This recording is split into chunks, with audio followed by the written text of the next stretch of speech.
Hello, how you doing? My name's Karl. This is a little bit of stand-up comedy I'm going to do. Haven't really got any courage or strength to go into a comedy club or an open mic night and try this out. So I thought I'd just put a little video out there, a little feeler, so you can give me a bit of feedback and just so I can say I've done it. Because the idea is always running around my nut. So I just wanted to put it out there. Okay. So I'm not saying it's cold outside, but I saw a politician put his hands into his own pocket. Said to my doctor the other day, sat there as you do, said to my doctor, "Doctor, tell me, how can I live until I am 100 years old?" He asked me, "Do you smoke?" "No, doctor, I don't smoke." "Do you eat too much?" "No, doctor, fair diet, yeah." "Do you go to bed late?" he asked. No, I don't go to bed late, doctor." "Do you drink?" "No, don't drink anymore." "Do you have affairs with promiscuous women?" "It's a bit personal, doctor, but no, not particularly. They're all pretty level girls, you know." He then replied to me, looked at me a bit blankly, and he replied, "Why on earth would you want to live till you're 100 then?" "What is green and sits in the corner crying?" The incredible sulk.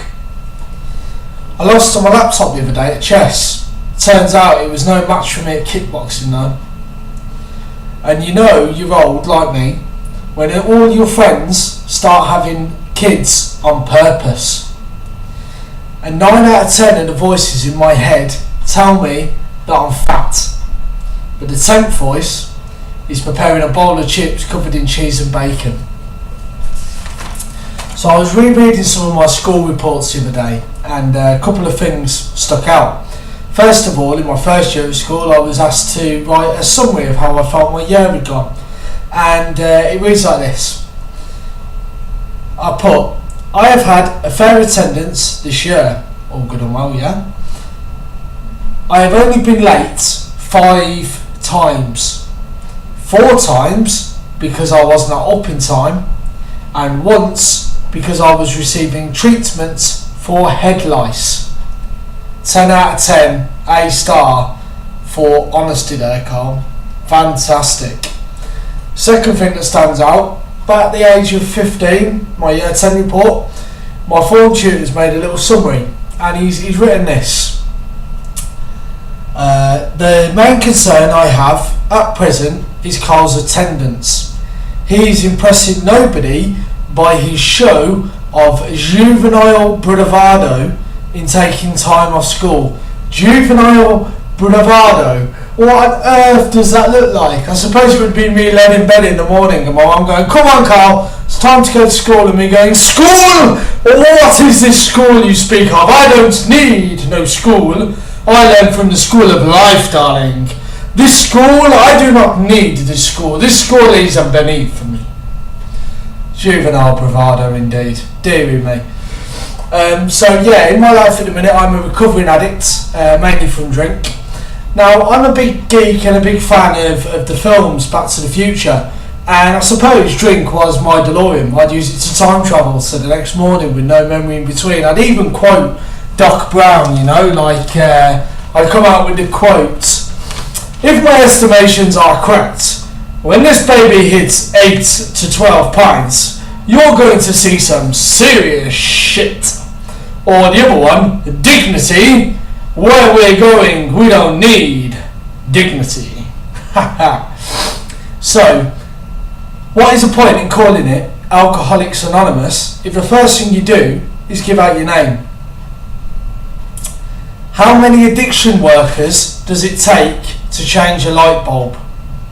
Just one, but the light bulb has to want to change itself. And I once went 12 years. 12 years, a long time, without any sex, drugs or alcohol. My God, my dad knew how to throw a good 13th birthday party. It's a 10-minute walk from my house to the pub that I used to drink in. But weirdly, it was a 3-hour walk back from the pub to my house. Strange that. So, how did I find out that Santa Claus wasn't real? It's a random thought I had at 3 o'clock in the morning the other night, laid in bed. And for me, it was a moment that Santa Claus fell down the ladder from the loft, and went, for fuck's sake, Sarah, why couldn't I put these presents out earlier before I had a beer? I was a little bit suspicious, you know what I mean? And so the awkward moment when old people try and use street slang or street sayings and they haven't researched the correct meaning. Let me give you an example. So on the phone to my nan the other day. Said to my nan, alright nan, what you got planned the rest of the evening? She goes, well, me and the granddad, we don't want to do too much. Thought we'd just relax and we'd, Netflix and chill. No, nan. No. I think you need to Google the meaning of a Netflix and chill, because I'm 99.9% certain it's not what you and granddad will be doing. Me and my partner tonight might Netflix and chill, but I very much doubt at your sort of age a Netflix and chill will be going on. So, I was thinking as well about the R. Kelly song, Bump and Grind, you know. My mind's telling me yes, but my mind's telling me no, but my body's telling me yes. So what does that look like? Okay, so my mind's telling me no would probably look a little bit like you're looking at a bit of skirt across the bar, like, oh God, oh Jesus, oh, there's not enough beer in the world for that. But my body's telling me yes could probably only be indicated by, you know guys, you know. So if he's doing that at the same time, if his mind's telling him no but his body's telling him yes, does that mean he's standing there like that? Because that ain't going to be happening in reality. Right, okay, thank you for watching, people. I appreciate you might think it's crap or whatever, but if you can give me any feedback, that would be great. And I've enjoyed doing this video just so I can say I've done a bit of stand-up comedy in a roundabout way.